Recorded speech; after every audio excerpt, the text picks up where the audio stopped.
In the name of the Father, and the Son, and the Holy Spirit, one God. Amen. Our gospel reading starts with Jesus told this parable. But to understand that, you have to know the few verses that happened before. Someone had just come up to Jesus and said, "Hey, make my brother divide the inheritance or share the inheritance with me." Right? Because in the law in those days, the oldest son would get just about everything, and everybody else would get trophies. Here, you can have my favorite book, and you can have, my favorite teacup, and you, my oldest son, gets everything else. Right? This was how things were done in those days. Of course, that oldest son then had an obligation to care for the whole family. Right? It wasn't, "Oh boy, now this is all mine, you guys get lost." No, the oldest son inherited it in order to keep the family cared for. So that was how it went in those days. But if you were one of the younger sons, it could feel kind of rotten, right? Like, I inherited my dad's favorite pipe. Great. It has a lot of meaning, a lot of significance. But my older brother inherited $10 million. That's a little, and he has to take care of me, but he gets to decide how he takes care of me. So you can see why some people might say, "Hey, this isn't fair, right? Let's divide this up." So the fellow goes to Jesus and says, "Hey, tell my brother to divide the inheritance, right? I need to get my slice of the pie," you might say, right? And Jesus says, "Well, who or what made me the judge here?" In other words, he refused to even enter into the argument. "I'm not your judge. I'm not the judge of this situation." But then he turned to the people after this conversation. He said to the people, "Beware of all kinds of covetousness." That's a big word. It's one of those $10 words. Covetousness. It means to want stuff. That's what it means in modern English. Maybe the old word sounds better, covetousness. But nowadays it just means to want stuff. It says, beware of all kinds of stuff wanting. Beware of all kinds of it. For a person's life does not consist of the abundance of the things the person possesses. Because that's where we get stuck. It's so easy for us to think that our importance, our meaning, our purpose has to do with the stuff in our life. The stuff related to our house, the stuff related to our business, the stuff related to our dignity, our titles, all sorts of things, right? We think that our life consists of all the stuff that we possess. And then he tells the parable. So there was this fellow who had such productive land, a farmer, that he had so much food, didn't know what to do with it. What am I going to do with all this food? I know what I'll do. I'll tear down my barns and build bigger barns. Now, that tells us that he already had barns. It's not that Jesus is upset with a retirement account or, saving for a bad day, right? I mean, everybody needs to have a little money set aside. You never know when Trump's going to blow up the economy, right? Or whatever, right? You never know what's going to happen next. So in as much as you're able, everybody should have a little, we should all have a moderate barn of some sort.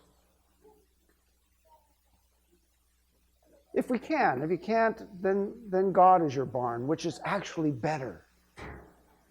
It's just scarier, that's all.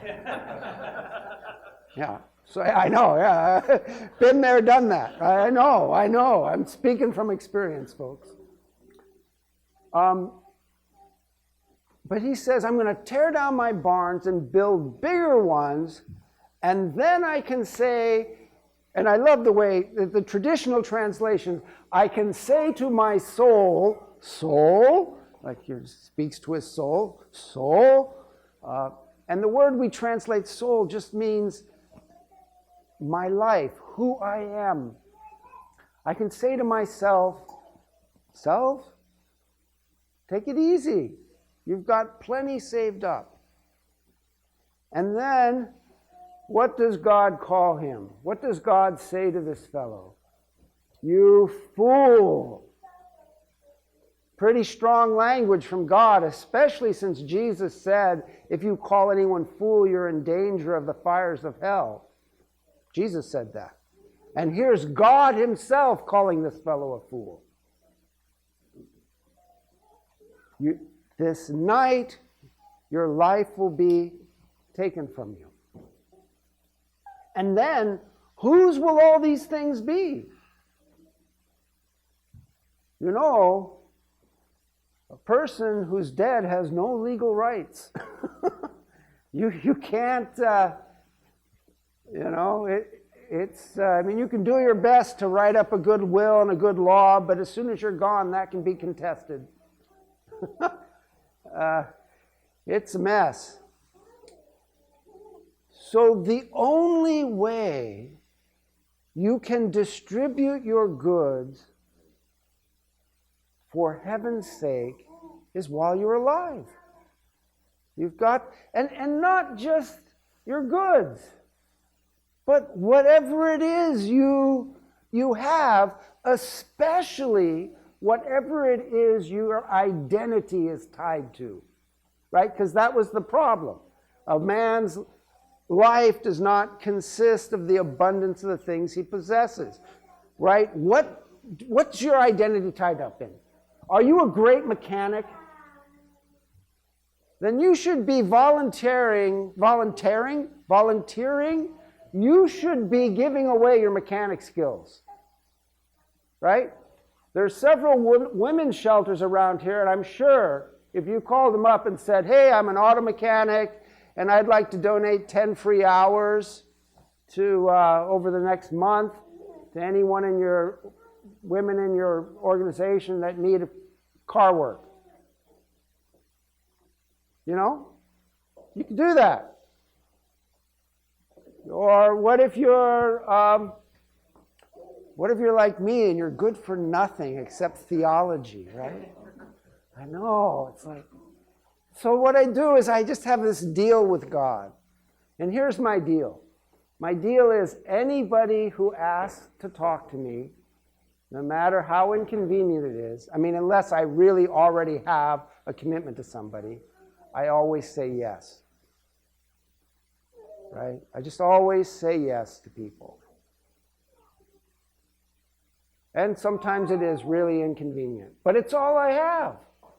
And since my identity is kind of tied up in it, it's what I give away. I try to talk to anybody, anywhere. They want to talk to me. Actually, not too many people want to talk to me. Just mostly crazy people like me want to talk to me. So we usually have good conversations. So, what's the bottom line here? The bottom line is, during this life is the time to give away. Right? Don't say, I'll leave,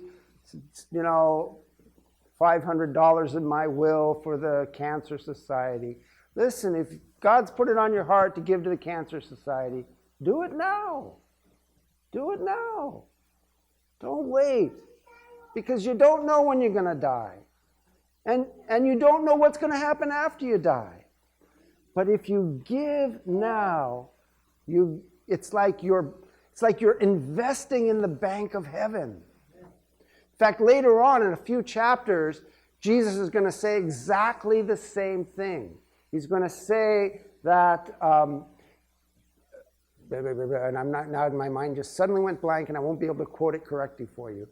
But he's going to say the same thing. It's chapter 16. Look it up. In chapter 16, he says, what you give, you get cared for in heaven. So I'm sorry. You see, it means time for me to stop talking.